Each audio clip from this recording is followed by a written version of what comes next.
นามถูกกฎหมายคือทางรอดของเกมแข่งรถถ้าเราเอาคำนี้ไปพูดสักปี 2007 ก็คงไม่มีใครเชื่อยิ่งชื่อที่คุ้นหูในแถบเกมรถซิ่งมีเกมอย่าง Burnout, Juice, Flat Out และ Need for Speed เป็นแนวหน้าแถมเกมพวกนี้ไม่ได้แค่ชูโรงด้วยการวัดความเร็วกันบนถนนร่วมกับประชาชนที่พยายามจะเดินทางไปที่ไหนสักแห่งพวกเขายังมอบความสนุกให้กับผู้เล่นผ่านการทำลายล้างรถคู่ต่อสู้หรือแม้กระทั่งของผู้เล่นเองไม่มีทางที่การขับรถในสนามทำตัวตามกฎระเบียบและต้องมีมารยาทในการเบียดกันบนถนนจะเป็นอะไรที่เร้าใจกว่าเกมที่พูดถึงไปก่อนหน้านี้ได้จริงไหมต่อให้เรามองข้ามเรื่องวิวัฒนาการของเกมที่ทำให้กราฟิกมันสวยงามหรือเส้นแบ่งความซับซ้อนของโค้ดมันพร่ามัวจนองค์ประกอบมันจับมาผสมกันได้เยอะขึ้นเหล่าแฟนๆสังเวียนเครื่องยนต์ก็ยังต้องเจอกับเรื่องของเจ้าของลิขสิทธิ์รถตัวจริงที่ค่อยๆกังวลกับธุรกิจตัวเองมากขึ้นเมื่อพวกเขาได้เห็นสินค้าของตัวเองไปถูกกระทำชำเราในสนามทั้งจำลองและชีวิตจริงท่านครับรถที่เราอนุมัติให้ออกสื่อตอนนี้ได้รับความนิยมมากขึ้นโดยเฉพาะกับพวกอเมริกันจีนครับโหเยี่ยมไปเลยงั้นเราสามารถรอรับยอดขายจากชาวตะวันตกได้เลยสินะไม่เชิงครับพวกเขาสนใจรถของเรามากขึ้นก็จริงแต่ที่พวกเขาทำกันตอนนี้ผมว่าท่านดูเองดีกว่าครับ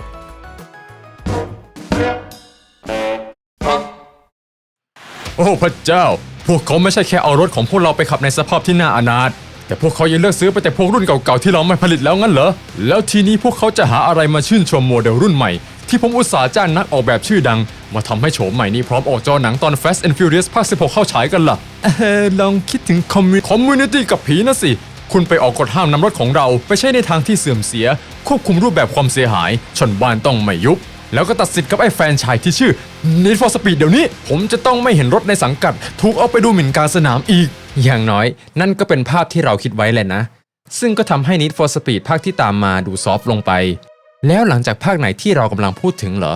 ก็ต้องไม่พ้นภาคประจำปี 2007 ในชื่อ Pro Street ภาคที่ถูกจัดว่าเสียงแตกในอันดับต้นๆของแฟรนไชส์มันก็เป็นเรื่องที่น่าขำดีเพราะนี่เป็นภาคแรกที่เราสามารถจบได้ด้วยน้ำพักน้ำแรงของตัวเองตั้งแต่ได้จับเกม Need for Speed มาเป็นเวลาถึง 3 ปีมองย้อนกลับไปเนี่ยเราว่าเกมนี้มันมาก่อนการไปหน่อยที่โดนเหยียบย่ำหนักๆนี่ก็ไม่ใช่อะไรมันดันเป็นช่วงเวลาความวัยหนุ่มชาวเกมกำลังได้ที่การท้ามนุษย์ยูกำลังเป็นกระแสชูโรงในวงการเกมถ้าหากโปรสตรีทย้ายมาวางขายในช่วง 2-3 ปีนี้มันก็อาจจะได้รับความชมมากกว่านี้ก็ได้เพราะจากที่นั่งสังเกตมาเกมรถแข่งที่ดูจะอายุยืนก็มาอยู่ในฝั่งที่ไม่ท้ากฎหมายกันซะส่วนใหญ่ Forza Gran Turismo หรือขนาด The Crew ก็มาสาย Motorfest ที่ดูไม่ไปปีนเกลียวตำรวจนี่ยังไม่นับฝั่งที่ดูซีเรียสจัดอย่าง Assetto Corsa หรือ F1 ที่ดังขึ้นมาแบบที่เราไม่ได้ตั้งตัวฉะนั้นมันก็มีความเป็นไปได้สูงว่าทีมงาน Need for Speed เมื่อตอนนู้นจะเห็นอะไรบางอย่างในสนามประลองแบบมีกรอบและเราที่อยากขับรถวัดใจกับพวกบอทก็ดันตกไปอยู่ในวิสัยทัศน์ลับนี้แบบไม่รู้ตัว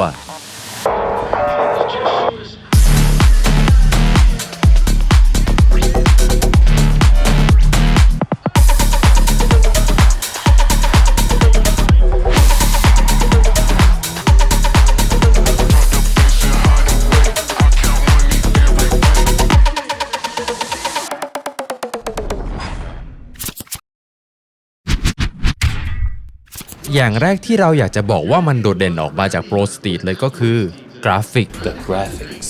มันคือปี 2007 เกมจำนวนมากได้ปรับตัวเข้าหาคอนโซลเจเนอเรชันที่ 7 และ Crysis อีกเกมในค่าย EA ก็ได้วางขายเช่นเดียวกันเพราะตีในวัย 10 ต้นๆกำลังอยู่ในช่วงเห่อเกมภาพสวยซึ่งตอนนั้น Xbox 360 ของเขาก็ยังสุขภาพดีทำให้เด็กชายเลือกแผ่นเกมแข่งรถได้กลับบ้านแบบไม่ต้องนั่งทบทวนมันก็มีบทสัมภาษณ์ของทีมงานที่อยู่หลังเหตุผลที่ว่าทำไมภาคนี้ถึงได้มีกราฟิกที่พัฒนาแบบก้าวกระโดดขนาดนี้และมันก็ไม่มีอะไรมากไปกว่าพวกเขาเริ่มพัฒนาเกมให้กับคอนโซลรุ่นที่ 7 มาก่อนส่วนเครื่องไหนฮาร์ดแวร์ไม่ถึงค่อยไปลดสเกลมันก็สมควรแก่เวลาจริงๆนะเพราะนับตั้งแต่เครื่อง 360 วางขายก็เป็นเวลา 2 ปีที่เราไม่ได้เห็นเกมที่ได้ศักยภาพของคอนโซลรุ่นใหม่กันเลยเราจำได้เน้นๆเลยว่าเล่นแค่ Dead Rising ตอนนั้นแม่ก็ดูน้ำนั่นสิพูดถึงมานั่งจ้องกราฟิกในเกมแล้ว เราขอผายมือต่อให้ระบบควันในโปรสตรีทเลยกลับมาเล่นใหม่รอบนี้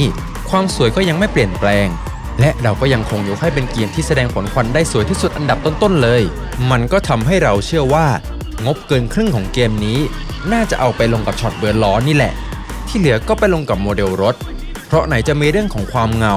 แล้วก็การดัดแปลงโฉมในระบบออโต้สเกลป์ที่ถูกต่อยอดมาให้มีผลกับสมรรถนะของรถด้วยทว่าเรื่องจูนขอไว้ทีหลัง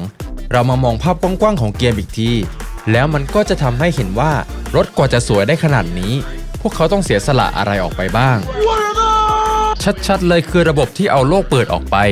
หลายคนจะมองว่าออกแนวถอยหลังไปหน่อยส่วนกับเราไม่มีปัญหาสิ่งที่ขัดใจกับเราคือคัตซีนไลฟ์แอคชั่นที่หายไปเรามองว่ามันเป็นลายเซ็นของเกม EA ในขณะเดียวกันมานั่งย้อนดูฉากเล่าเรื่องในเกมเราก็พบว่าเอาคนมาแสดงน่าจะไม่ทันเดดไลน์ที่ตั้งไว้อย่างสตันของเรียววัฒนาเบะไม่ใช่ว่าไม่เชื่อนะว่าในชีวิตจริงจะทำไม่ได้เราคิดว่าคนที่เล่นได้ลุกจะไม่ตรงสเปคบอสใหญ่ของเกมที่มีความเอดจี้ตามสไตล์ที่ฮิตกันในยุคนั้นเท่าไหร่ถ้าหันไปพึ่ง CG ด้วยทำในเกมทั้งหมดยังไงก็คุ้มกว่าบวกกับอีกอย่างที่เราเห็นว่าเป็นสาเหตุให้ภาคนี้ดูมีกราฟิกสวยโดดจากพี่น้องในแฟรนไชส์ก็คือพวกเขาแทบไม่ใช้ฟิลเตอร์ย้อมสีอย่าลืมว่าเกมออกมายุค 2000 งานเกรดสีในยุคนั้นยังติดนิสัยทาคราบสีเยี่ยวให้มันเหลืองไม่ก็เขียวเพื่ออารมณ์ดุเดือดทว่าเกมนี้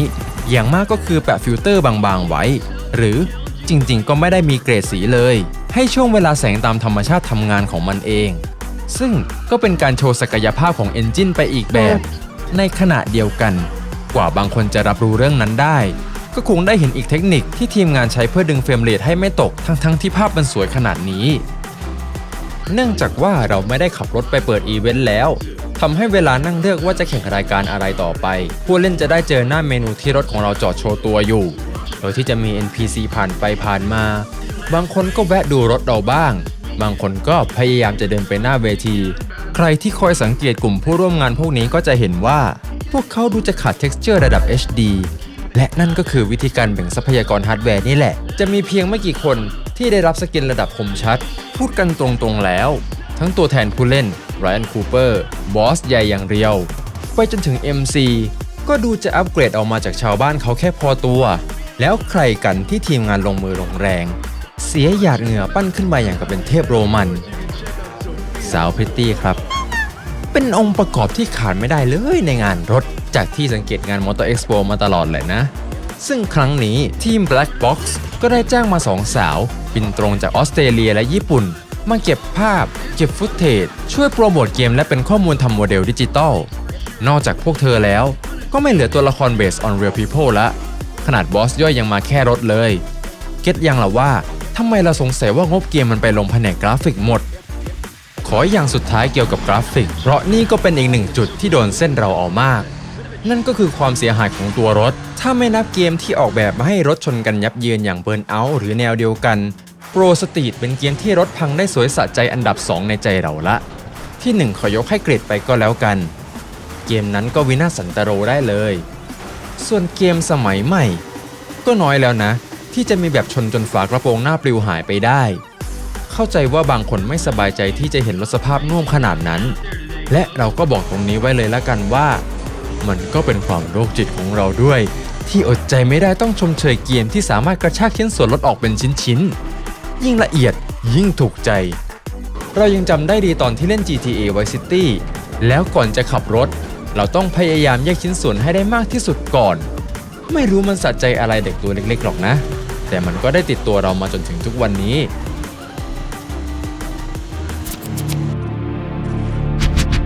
หลังจากใช้เวลาไปกับเกมรูปแบบการควบคุมโหมดต่างๆและเทคนิคที่ใช้ต้องบอกว่ามันแหวกไปจากเกมก่อนแทบจะไม่เหลือเขาเดิมตรงนี้หลายคนอาจจะไม่รู้เพราะเบือนหน้าหนีไปตั้งแต่เห็นว่ามันเป็นแนวถูกกฎหมายไปแล้วความต่างที่ว่าก็มาจากการดัดแปลงให้เอนจินมันตอบรับคอนโซลรุ่นใหม่ในเวลานั้นย่อให้สั้นที่สุดก็คือพวกเขาใส่ระบบคำนวณฟิสิกส์ลงไปทำให้กระบวนการการคิดเลขมันครอบคลุมรอบรถทุกคันไปจนถึงพื้นผิวสนามอีกจำนวนหนึ่งการจำลองพื้นที่ขึ้นมามากขนาดนี้ในยุคนั้นถือว่าเป็นอะไรที่ใหม่พอตัวและเป็นเหตุผลให้ต้องถอดระบบ Open World ออก ทว่ามันไม่ใช่แค่สลับไปมาระหว่างเมนูกับในสนาม มีคอนดิชันอีกจำนวนมากที่ทีมงานได้เขียนทับลงไปบนระบบฟิสิกส์เพื่อไม่ให้เกมมันกลายเป็นของแปลกหน้าแฟนๆ Need for Speed จนเกินไป และสำหรับรายละเอียดให้กับเหล่าเนิร์ดเกมเนี่ยยุคนั้นน่าจะพอมองออกกันเลยว่าเกมแข่งขันด้วยความเร็วมันแตกเป็นสองฝั่งอย่างชัดเจนนั่นก็คือฝั่งจริงจังขับขี่ต้องสมจริงจอยต้องพวงมาลัยฝั่งนี้จะถูกเรียกว่าเป็นเกมแบบซิมูเลชันก็คือต้องจำลองว่าอยู่ในสนามให้ได้มากที่สุดส่วนอีกฝั่งจะสมจริงก็ได้แต่ต้องเพื่อความสนุกสนานหรือเล่นใหญ่ให้เหมือนฮอลลีวูดฝั่งนี้คืออาร์เคดเน้นมันเน้นสะใจไม่ต้องเจาะลึกข้อมูลทีนี้มันก็มาถึงวันที่เทคโนโลยีมันก้าวกระโดดอย่างที่เปรยไปตอนแรกว่าเกมมันมาก่อนการก็มาจากความที่โปรสตรีทอาจจะเป็นตัวจุดประกายให้เส้นแบ่งอาร์เคดและซิมูเลชันมันจางลงด้วยความที่พื้นเพของ Need for Speed เป็นระบบขับขี่เน้นเอามันเข้าแรกจะจำลองสนามและรถให้มันถูกเป๊ะแต่แรกเลยยังไงก็ไล่แฟนเกมแน่ๆพวกเขาเลยดัดแปลงการควบคุมรวมถึงการคำนวณตามจุดต่างๆให้มันไม่เลยกรอบความเป็นอาร์เคดเกินไปและการผสมผสานแบบนี้ก็เป็นที่รู้จักในยุคปัจจุบันว่าซิมเคดก็คือซิมูเลชันบวกกับอาร์เคดนี่แหละมันไม่ได้มีศัพท์อัศจรรย์อะไรหรอกไม่ต้องคิดเยอะเอาให้เข้าใจพอว่ามันคือสิ่งที่ขยายฐานเกมเมอร์แข่งรถไว้ได้ดูอย่าง Forza Horizon เป็นตัวอย่างกับ Pro Street ต้องเข้าใจเพิ่มอีกจุดหนึ่งว่ามันก็ดันเป็นยุคภาคใหม่ออกปีต่อปีทำให้การพัฒนามันไม่ค่อยมีโอกาสทดลองระบบและปรับแต่งอะไรมากและพวกเขาก็ดูจะใช้ข้อจำกัดตรงนี้แหละมาพยุงระบบขับเคลื่อนในเกมไว้มองจากพื้นผิวผู้เล่นจะมองว่ามันเป็นการต่อยอดจากการแยกไทป์ของรถในคาร์บอนนั่นก็คือการที่เกมแยกโหมดใหญ่ออกไป4แบบซึ่งแต่ละแบบเราบอกได้เลยว่ามันมีการคำนวณตัวรถที่ไม่เหมือนกันเลยอาจจะมีแค่พื้นฐานบางอย่างที่แชร์กันทว่าเมื่อไหร่ที่เจาะรายละเอียดมันจะมีค่าพลังการคิดเลขที่เกินกว่ากันในด้านต่างๆและแน่นอนว่าผู้เล่นก็ควรที่จะใส่ใจกับดีเทลของรถที่ให้มาตอนเลือกซื้อด้วยเพราะมันก็ช่วยบอกขีดจำกัดการใช้งานของแต่ละคันไว้ที่ชินตากับผู้เล่นเก่าก็คงไม่พ้นลำดับขั้นของรถแล้วก็ระบบช่วงล่างที่เอาไปขับในบางโหมดไม่ได้ฉะนั้นขับล้อหน้าขับล้อหลังหรือขับ4น้ำหนักโดยเฉพาะกับ Aerodynamics ที่มีผลชัดขึ้นเป็นอะไรที่ไม่ควรมองข้ามแล้วส่วนผลกระทบจะเป็นยังไงเราขอเล่าตามโหมดให้ฟังเลยละกัน Grip หรือที่ชินตาจากภาคก่อนๆว่า Circuit ก็คือแข่งในสนามวนรอบนี่แหละโหมดนี้น่าจะเป็นโหมดจำลองการขับขี่ที่สมจริงที่สุดละมันก็มาจากหลายครั้งที่ผู้เล่นจะต้องอาศัยจังหวะและการวางแผนเล็กน้อยเพื่อชิงอันดับขึ้นนำโดยเฉพาะในช่วงโค้งที่ตอนนี้ก็ไม่มีกำแพงลูกศรมาช่วยชี้นำแล้วทำให้ผู้เล่นก็ต้องฝึกสกิลเพิ่มขึ้นในการประคองยานพาหนะให้อยู่ในแทร็กรวมถึงหากจำเป็นมากๆก็ต้องเข้าใจจูนรถอีกเล็กน้อยเพื่อรีดสมรรถนะให้ตรงกับผู้ขับขี่จะเบรกก็ต้องคิดให้ดีจะใช้แค่เท้าเหยียบหรือจะดึงคันโยกทั้ง2แบบให้ผลที่ไม่เหมือนกันและถ้าแรงเหวี่ยงเยอะไปในความทรงจำของเราก็คือรถมันพลิกคว่ำไปเลยก็มีแร็กโหมดนี้เป็นที่คุ้นเคยสำหรับสมาชิกครอบครัวเพราะพวกคุณจะได้ใช้ชีวิตบนทางยาว1/4 ไมล์ไม่ได้ล้อเล่นนะขนาดปรับเกรดให้แสดงผลเป็นกิโลเมตรมันก็ยังเรียกสนามแร็กแค่1/4 และ1/2 ไมล์และแน่นอนมันสานฝันให้ผู้เล่นอยากเข้าร่วมแก๊งหัวโล้นจริงๆเพราะในเมื่อแตกมาเป็นโหมดของตัวเองแล้วจะให้วัดความเร็วทางตรงอย่างเดียวมันก็จะดูจืดไปหน่อยพวกเขาก็เลยมีอีกรายการหนึ่งให้ก็คือแข่งยกล้อรายการนี้ไม่ได้วัดว่าจะเข้าเส้นชัยก่อนหรือหลังแค่วัดว่าใครปล่อยให้ล้อคู่หน้าอยู่กลางอากาศได้ไกลกว่ากันซึ่งมันก็ยกไปจนจบสนามได้นะถ้ารถแรงพอตรงนี้แหละที่เราเริ่มจะเห็นความต่างของฟิสิกส์ด้วยความที่สนามมันไม่ได้ต้องการการเข้าโค้งเลยการปรับทิศทางรถจึงกลายเป็นเรื่องท้าทายพระเจ้าโหคือไม่ใช่ว่ามันเป็นไปไม่ได้เลยในโลกความจริงเพราะความแรงที่อัดเข้าไปมันก็มีโอกาสที่เสียการควบคุมเล็กน้อยก็ทำให้กลายเป็นอุบัติเหตุแบบ Final Destination ได้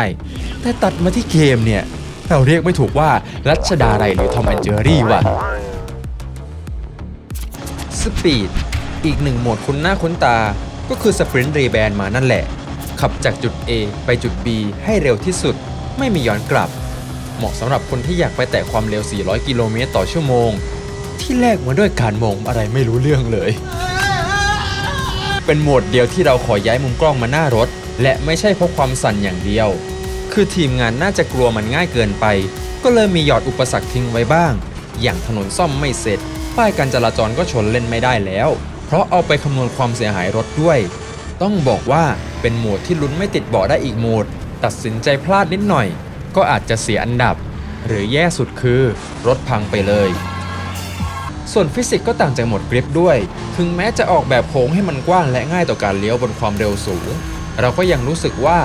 พวงมาลัยมันยังเบาไปเมื่อเทียบกับสภาพแวดล้อมแม้แต่รถที่ไม่ได้จูนยังสามารถตกถนนได้ถ้าไม่รีบคืนวงเลี้ยวและปัจจัยเรื่องลมก็มีผลมากดราฟรถคันข้างหน้าแทบไม่ต่างกับตอนคาร์บอนก็คือใน Trust DD เนี่ยแหละความเร็วเรียกว่าพุ่งกว่าตอนเป็นจ่าฝูงอีกกลายเป็นเทคนิคสำคัญเวลาชิงตำแหน่งไปเลย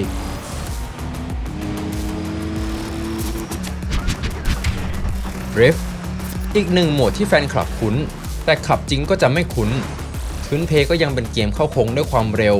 โชว์ปล่อยควันและนับคะแนนแต่เมื่อโดนบวกฟิสิกส์ขับรถเข้าไปทำให้เป็นเรื่องยากกว่าเดิม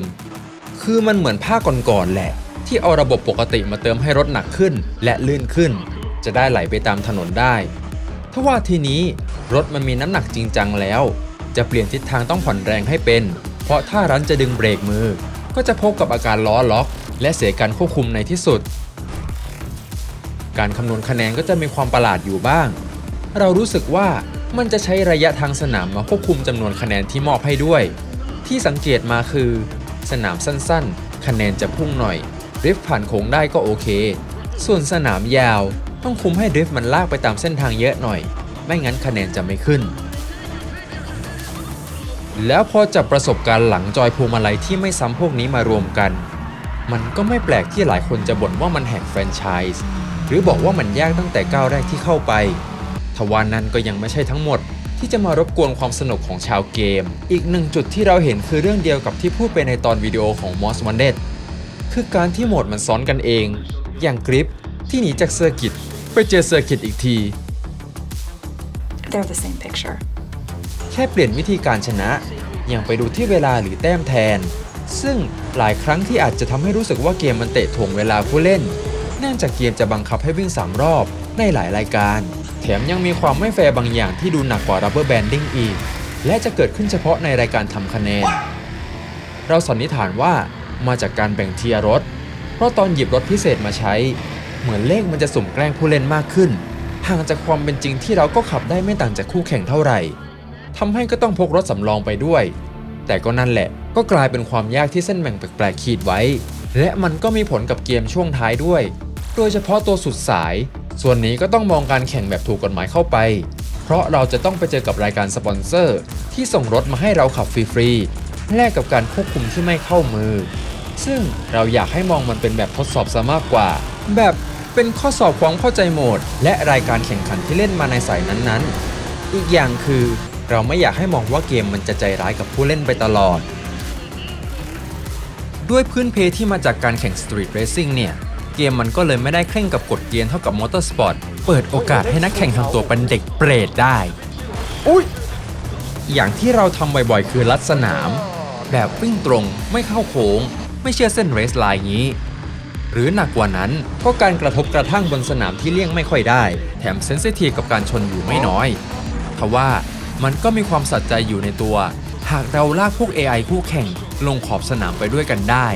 หรือยิ่งโดนเส้นเมื่อผลักให้มันจบการแข่งขันก่อนถึงเส้นชัยได้ในขณะเดียวกันพวกมันก็ทำตัวส้นตีนกลับมาได้ทั้งปาดทั้งเอาเราเป็นกันชนหรือก็แค่พยายามไปเกาะเรสไลน์นอกจากนี้ก็ใส่ความแรนดอมเข้าไปให้พวกเขาอีกวันดีพี่ชาย ระหว่างการแข่งขันก็จะได้เห็น AI บางคันแหกโค้งบ้างชนขอบมาบ้างจนไปถึงพลิกคว่ำก็มีซึ่งก็ต้องแอบติงฟิสิกส์ช่วงคว่ำอีกนิดนึงเพราะว่ามันตั้งกฎเกณฑ์แบบสุดโต่งไว้อย่างหนึ่งคือจะไปควงสว่านกี่รอบบนอากาศไม่ใช่สาระสำคัญถ้าหลังคาแตะพื้นเมื่อไหร่ถือว่าสิ้นสุดการแข่งขันสำหรับผู้เล่นทันทีแถมบางครั้งคือเล่นใหญ่กลัวไม่รู้ด้วยฉีกทุกชิ้นส่วนที่จะหาได้บนรถให้ดูกันซึ่งหน้าสิ่งที่มาเติมให้ Pro Street ดูเป็นเกมอาร์เคดอีกอย่างคือระบบ Progression ที่เราขอเรียกว่าแปลกแยกละกัน เนื่องจากเป็นการแข่งถูกกฎหมายแล้วเขาก็เลยก๊อปอันดับผู้นำแบบกลางปรีมาใช้เท่ากับว่าชนะในกลุ่มโพเดียมหรือที่ 1-3 ก็ได้เงินรางวัลกลับบ้านแต่ไม่จบแค่นั้นทุกสนามมีสถิติที่นักแข่ง NPC คนก่อนๆทำไว้โดยที่มันไม่ได้มาแค่ในรูปแบบเวลาที่เร็วที่สุดนี่สิมันน่าจะเรียกได้ใกล้เคียงสุดว่าคะแนนความสำเร็จที่ถึงจะเลยอันดับ 3 ไปแล้วก็ยังได้แต้มส่วนนี้อยู่ถือว่ามีส่วนร่วมอะไรอย่างนี้ ซึ่งมันมีความจำเป็นที่จะต้องเก็บให้ได้เยอะต่อสนามเพื่อทำลายสถิติเดิมและเปิดทางให้ไปชาเลนจ์พวกบอสย่อยส่วนจะไปถึงบอสใหญ่แต้มจากแต่ละรายการจะเอามาบวกรวมกันสะสมให้เกินเป้าหมายของแต่ละอีเวนต์โดยที่มันก็จะมี 2 ระดับแบบชนะ Win the Day หรือไปให้สุดถล่มทุกรายการ Dominate Event ไปเลยทั้ง 2 ช่วงก็จะมีการสุ่มการ์ดรางวัลมาบวกเพิ่มให้กับส่วนที่ชนะไปในแต่ละขั้นการจะไปต่อได้ก็ขึ้นอยู่กับว่าอีเวนต์ใหญ่ถัดไปจะขอให้เราชนะกี่ครั้ง Dominate กี่ครั้งข้อดีคือเราเลือกได้ว่าจะเหนื่อยน้อยหรือเหนื่อยมากในแต่ละครั้งที่ไปร่วมงานเพราะบางครั้งสภาพรถไม่พร้อมสู้ทุกสนามก็มีและมันก็ช่วยให้เราฟาร์มเงินได้ด้วยทุกครั้งที่ปิดอีเวนต์ไปเกมก็จะรีเซ็ตคะแนนของวันทำให้กลับไปที่วันเดิมก็เหมือนเริ่มใหม่เก็บตังค์เก็บรางวัลสุ่มที่มาจากการชนะของแต่ละวันได้หรือถ้าอย่างที่พูดข้างบนถึงระบบที่ไม่แฟร์ผู้เล่นก็เลือกได้ว่ารายการแข่งไหนที่ไม่จำเป็นต้องไปเสียเวลาชิงที่ 1จบสนามแล้วไปเก็บแต้มเยอะๆกับรายการที่มั่นใจจน Dominate ก็ทำได้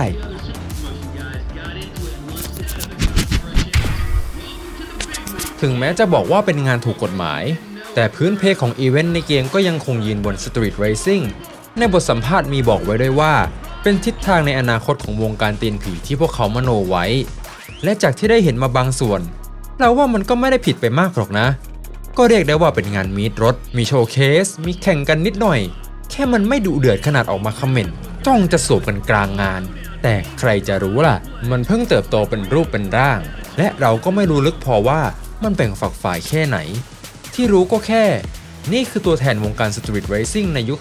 2007 ซึ่งเมื่อพูดถึงปีแล้วเราเคยพูดไปว่า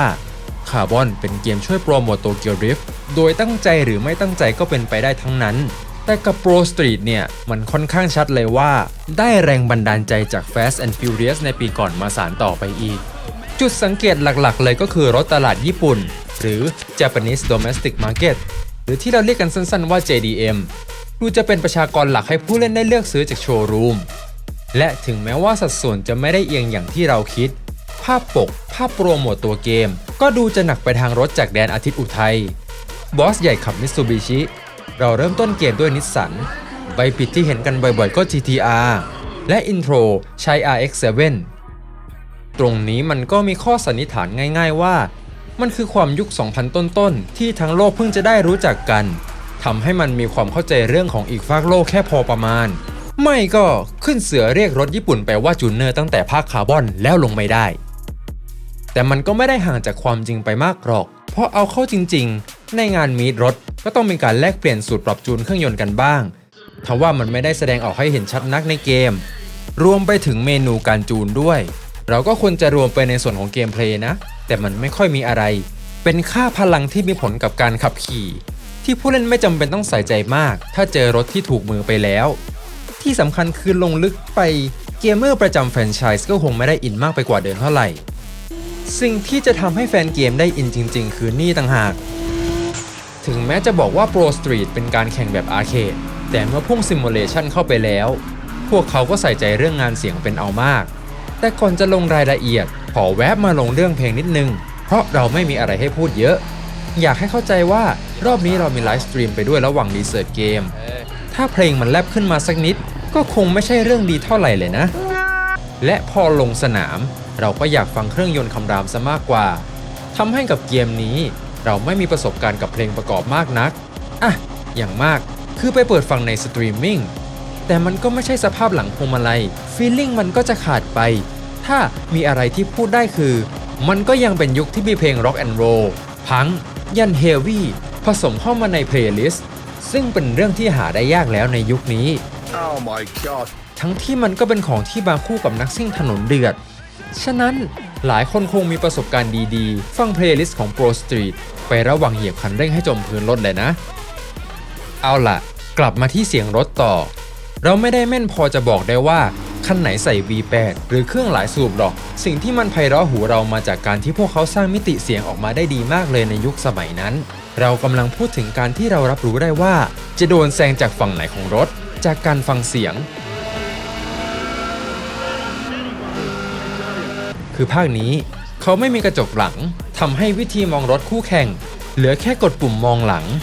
เสียงที่แยกซ้ายขวามาให้เลยเป็นประโยชน์เอามาก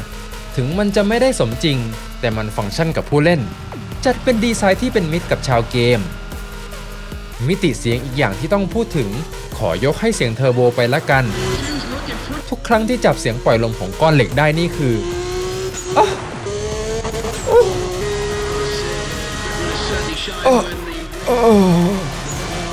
มันฟินหูอะ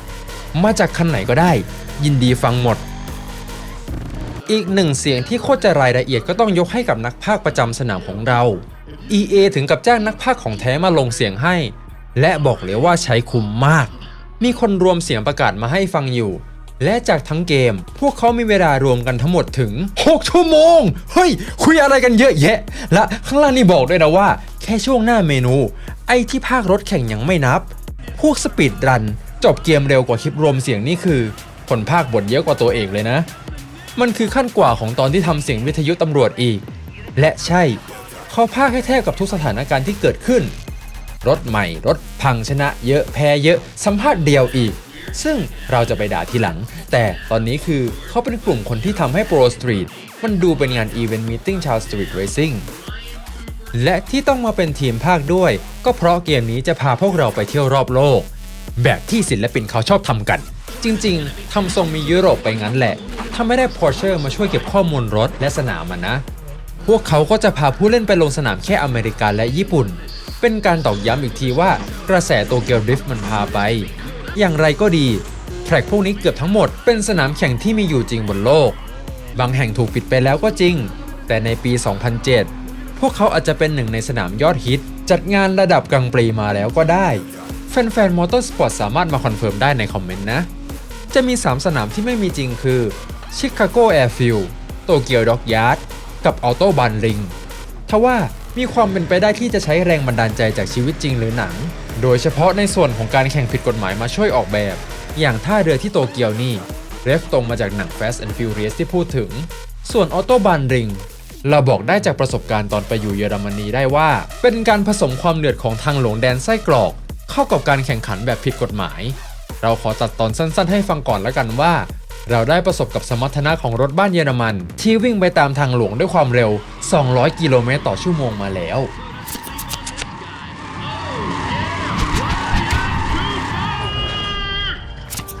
มาถึงส่วนของเนื้อเรื่องที่ก็ไม่ค่อยมีอะไรมากจริงๆกับการแข่งขันมันก็ไม่จำเป็นต้องมีเยอะนะไม่รู้ไปติดใจดราม่าอะไรกันด้วยความเป็นการประชันกันในสนามแข่งน่ะผู้เล่นส่วนมากมักจะเซลฟ์อินเสิร์ตเข้าไปอยู่ละให้สวมบทบาทก็ได้นิดหน่อยซึ่งมันก็เป็นเช่นนั้นใน Pro Street เราจะไม่ใช่นักแข่งนิรนามแต่เราจะเป็นไรอันคูเปอร์เริ่มแข่งด้วย Nissan 240X ข้อมูลมีแค่นั้นที่เหลือก็เป็นเกมเมอร์ที่จะต้องตัดสินใจว่าจะใช้รถคันไหนแข่งอะไรต่อส่วนเนื้อเรื่องที่มี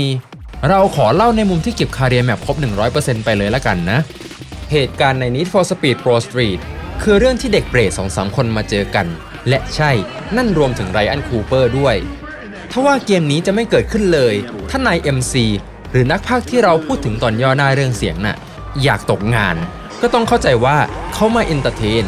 มาเป็นไฮป์แมนให้คนที่กำลังมาแรงด้วยแต่ถ้าได้ฟังในเกมก็ต้องมีเอะใจกันบ้างแหละว่าไอ้นี่แม่งอวยพระเอกเกินหน้าหรือเปล่า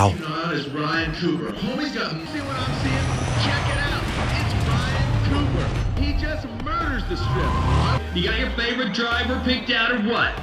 How many are you going with Ryan Cooper? And rounding out the field, we've got Ryan Cooper. และมันก็ไม่น่าแปลกใจเมื่อเรียววัฒนาเบะต้องหมั่นไส้เพราะตา MC แกลากเข้าไรอันคูเปอร์ทุกประโยคส่วนนักแข่งติดหมวกนี่ก็น่าเตะพอๆกันโดนเบิ้ลเครื่องใส่ละแค้นแบบทวีคูณไปไล่บี้ให้บอสคนอื่นๆตกงานไปด้วยตรงนี้ก็ต้องแวะบอกด้วยว่าคิงนอกจากเรียวแทบไม่มีความจำเป็นอะไรเลยเกมไม่ได้บังคับให้ไปสู้ ถึงจะได้ขึ้นไปวัดกับเจ้าของ Evo 10 คืออย่างพวกไททันแนะนำตัวบอสรองพวกนี้ไม่ได้มีหน้าตาให้เห็นกันเลย มีแต่รถ แต่ตาไรอันก็ไปเบียดพวกเขาตกกระป๋อง ฉะนั้นในมุมหนึ่งน้ำหนักความชอบธรรมมันก็ไม่ได้สูงส่งอะไรกับพระเอกของเรา แต่ในอีกมุมมันก็เพียงพอให้เหล่านักบิดสตาร์ทรถและลงไปวัดกันบนสนาม ซึ่งมันก็ดีกว่าทำลายทรัพย์สินแหละนะ